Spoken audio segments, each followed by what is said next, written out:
Welcome everyone, Costin here on Serious Gaming. I'll be taking a look at some of the cards in Gwent, the Witcher card game. I'll start with the neutral cards. Obviously that makes a good measure of sense. So let's begin with that. Go neutral, and starting here, you get legendary cards, you get regular cards. Some are more expensive, far more expensive than others. So for instance, these cards cost 800 to get. So this one, a special weather effect, spawns frost, fog, and rain. And there's only one of them, so you can only get one per game. Obviously that, but it is very useful because it basically has every single weather effect that you might want. And there are cards, by the way, that remove weather effects on your side, but not on the enemy side. So you can really screw over an enemy with this one. Obviously, clear weather will remove anything.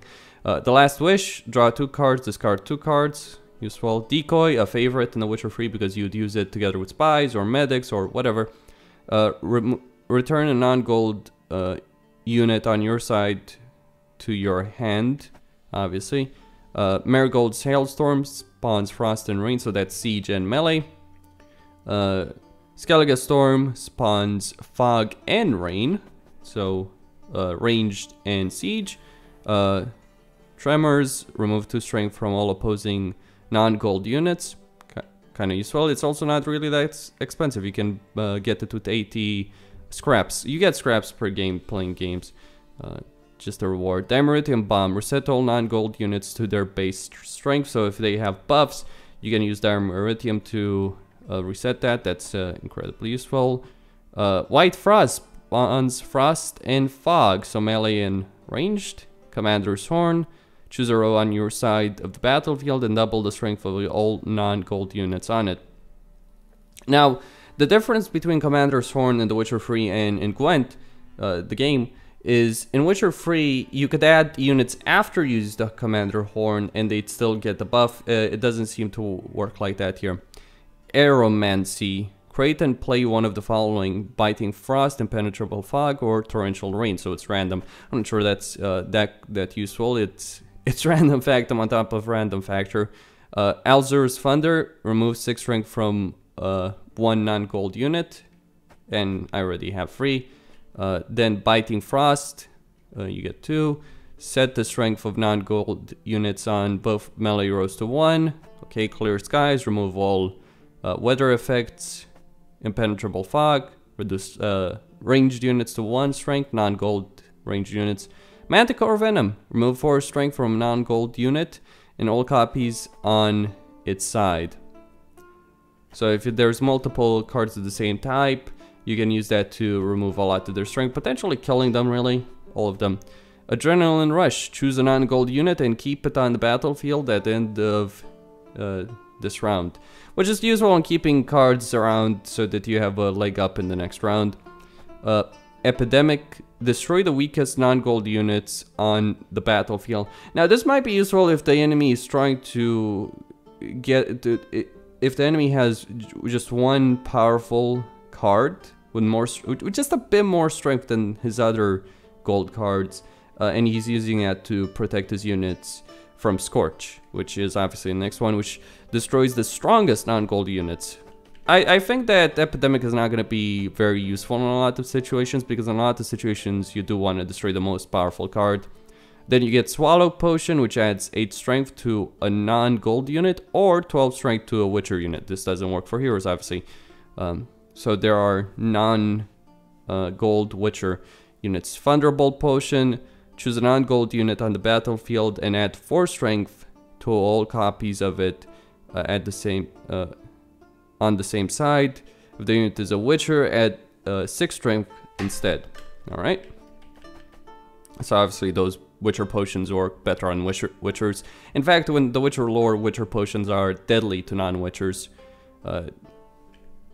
Although there is that tutorial of Witcher 2 where Geralt brews, but it's a much weaker version of a Witcher potion, so I guess that's what they're going for there, that they would give them a weaker version. Torrential Rain affects, obviously, Siege, sets their strength to 1.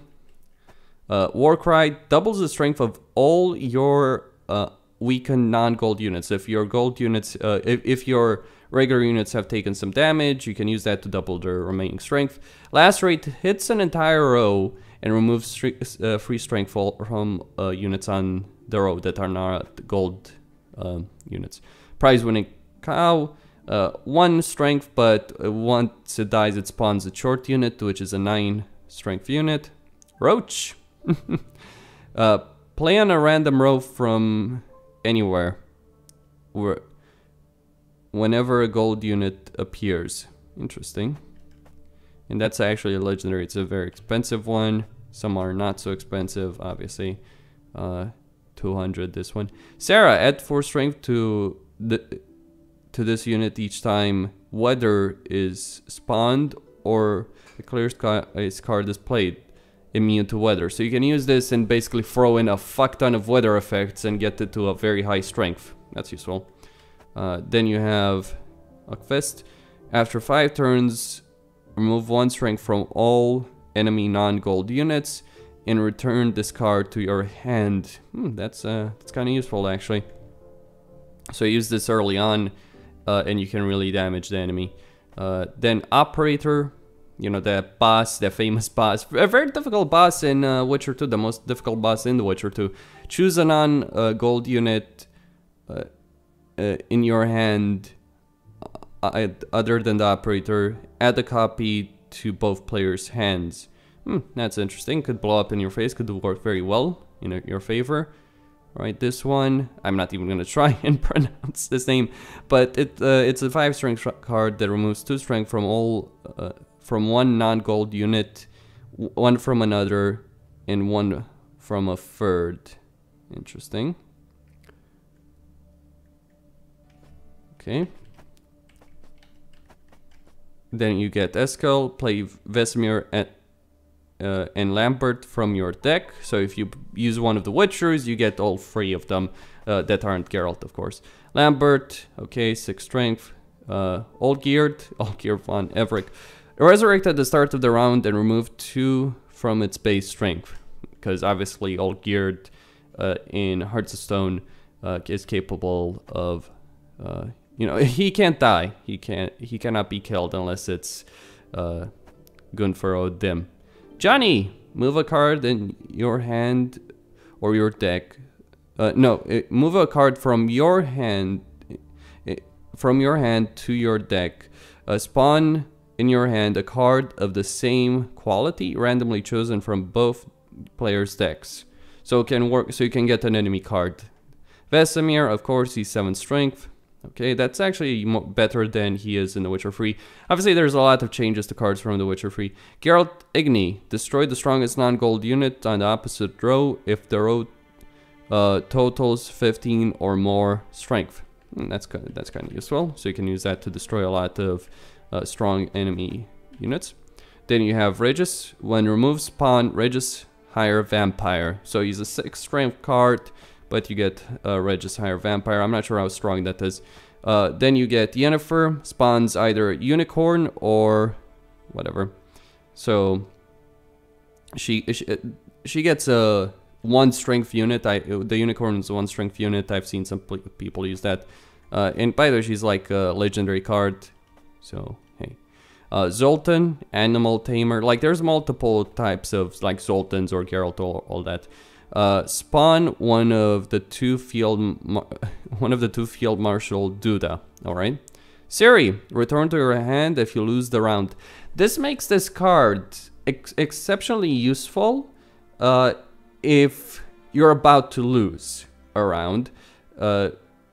If you can force the enemy to use more cards than you are using in a round, it's exceptionally useful because they'll have fewer cards and you'll have an 8 strength card.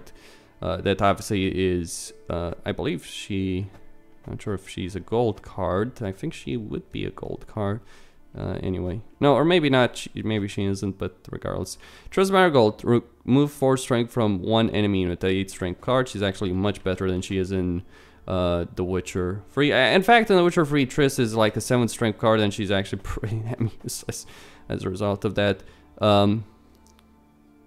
Bark free jackdaws, whatever. After 3 turns, kill the strongest non-gold units twice in a row. That's useful. This, by the way, is Saskia's father, for those that play The Witcher 2.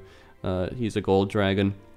Then we have Geralt. You actually do start with the one Geralt, but I find it interesting that there's two Geralts. Uncraftable. Yeah, I find it weird that there's two Geralt cards that are basically the same damn card. Like, they're both gold cards that can't be killed. Anyway, those are all the neutral cards available. There's 10 gold, 20 silver, 13 bronze, and in total 43 neutral cards in the beta so far. Obviously, there's, you know, a lot of them. A lot of the more exquisite cards are very expensive to get, like 800 scraps. Obviously, you can get them in kegs if you're lucky. You use scraps. You can destroy cards if you so desire. In fact, I'm pretty sure you don't necessarily need free Alzur's Thunder, but then again, these cards will not get you a lot of scraps if you mill them, if you basically destroy them to get extra scraps. So anyway, that's it in terms of these cards. Obviously, you can play them with any of the factions. Nilfgaard is not in the closed beta. It will be interesting to see what they do in Nilfgaard once they add it in. But anyway, Costin here on Serious Gaming, signing out. Don't forget to subscribe and like the video.